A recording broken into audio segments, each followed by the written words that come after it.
안녕하세요. 요즘 한국 자산 시장 이 흐름이 좀 크게 바뀔 수도 있겠다. 이런 이야기들이 좀 들리죠? 특히 이재명 대통령이 부동산보다는 금융시장으로 돈이 흘러가는 게 더 낫다. 이런 발언도 있었고요. 정부 정책 방향이 좀 달라지나 싶기도 하고요. 네, 맞습니다. 그래서 오늘 저희가 좀 자세히 들여다볼 자료가 바로 그 지점을 다루고 있어요.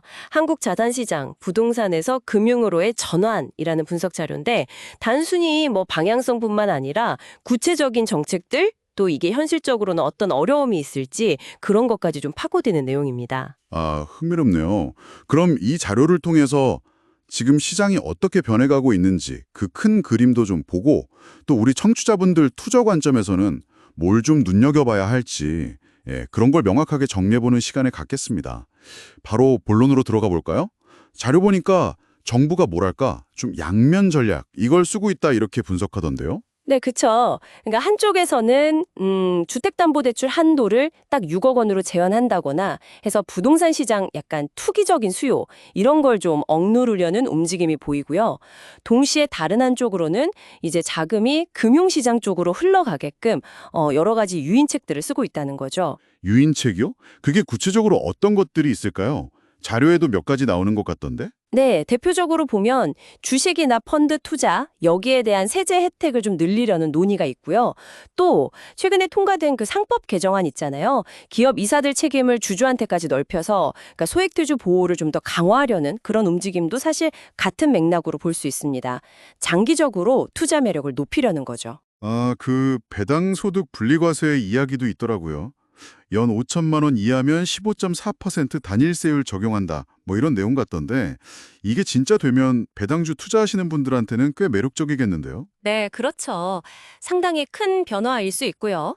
거기에다가 비상장 주식 거래 활성화하려고 장외 거래 중개업 같은 거 도입하는 거나 아니면 공매도 제한을 좀 완화할지 검토하는 거, 그리고 요즘 많이 얘기 나오는 가상자산이나 토큰 증권, 이런 디지털 자산비를 제도권 안으로 가져오려는 노력까지 정말 다양적으로 정책이 추진되고 있어요. 목표는 꽤 분명해 보입니다. 가계자산의 무게중심을 부동산에서 금융 쪽으로 옮겨보려는 시도죠. 와, 들어보니까 정책적인 의지는 정말 확실히 느껴지네요. 그런데 자료에서는 이게 또, 생각보다 좀 더딜 수 있다, 이렇게 경고를 하더라고요. 현실적인 장벽이 한 세 가지 정도 있다고요? 네, 그 첫 번째 장벽이 사실 좀 흥미로운 지점인데요. 바로 이 정책을 만드는 사람들, 그러니까 정책 입안자들의 잠재적인 이해 충돌 문제예요.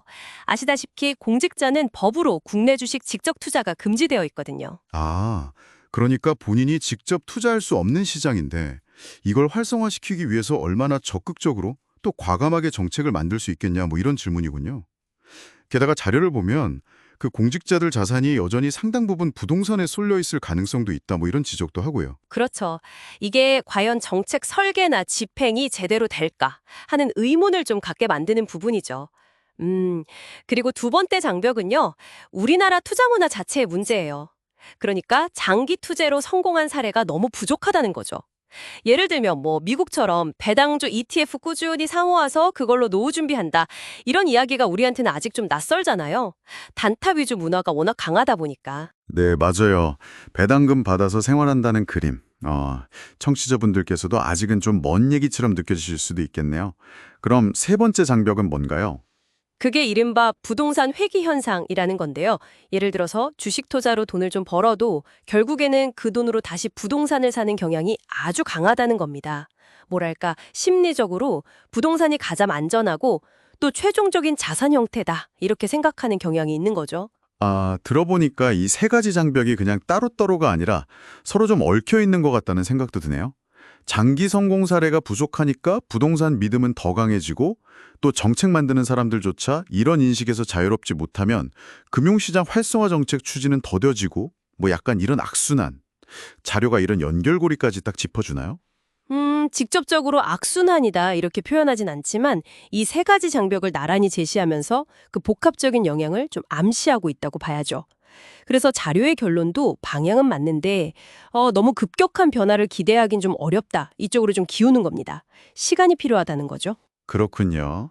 자, 그럼 이 모든 분석이 결국 우리 청취자분들께는 어떤 현실적인 의미가 있을까요? 뭐 당장 부동산 다 팔고 주식으로 가라. 이런 분 당연히 아니겠죠. 네, 그럼요. 전 재산을 갑자기 막 옮기고 이건 당연히 무리가 있고요. 자료는 오히려 이 장기적인 구조 변화의 흐름에 좀 주목하라고 조언합니다. 예를 들어서 뭐 내 포트폴리오에 금융자산이 전혀 없었다. 0%였다면 이걸 점진적으로 뭐 10%, 20% 이렇게 조금씩 늘려보는 식으로요. 그러니까 단기적인 시장 예측보다는 이 큰 흐름에 맞춰서 포트폴리오를 좀 조정해 나가는 지혜, 그게 필요하다는 이야기입니다. 알겠습니다. 그럼 정리를 좀 해보면 한국 자산시장이 정부 정책에 따라서 부동산 중심에서 금융 중심으로 이동하려는 큰 방향성은 보이는데 하지만 말씀하신 그 정책 이반자의 이해충돌 가능성, 또 장기 투자 문화의 부재, 그리고 뿌리 깊은 부동산 선호 심리 이 세 가지 현실적인 장벽 때문에 그 속도는 아마 굉장히 더 더딜 것이다. 이게 오늘 살펴볼 자료의 핵심 내용이 되겠네요. 네, 정확합니다. 변화의 방향은 읽되 속도에 대한 기대는 조금 낮추고 차분하게 대응하는 전략이 중요해 보입니다. 네, 오늘 분석 참 여러 가지로 생각해 볼 지점이 많은 것 같습니다. 마지막으로 청취자분들께 질문 하나 던지면서 마무리하면 어떨까 싶네요. 오늘 자료에서 직접 다룬 내용은 아니지만 이런 장기적인 자산시장 변화의 흐름 속에서요. 혹시 청취자분께서 그동안 너무나 당연하게 생각해왔던 안전자산이라는 것의 정의, 이게 앞으로는 좀 어떻게 달라져야 할까요? 혹은 뭐 단순히 포트폴리오 비율 조정 이걸 넘어서서 이런 변화의 과실을 내가 제대로 얻으려면 어떤 투자 관점이나 원칙을 좀 사롭게 가져가야 할까? 이런 고민 한번 해보시면 좋지 않을까 싶습니다.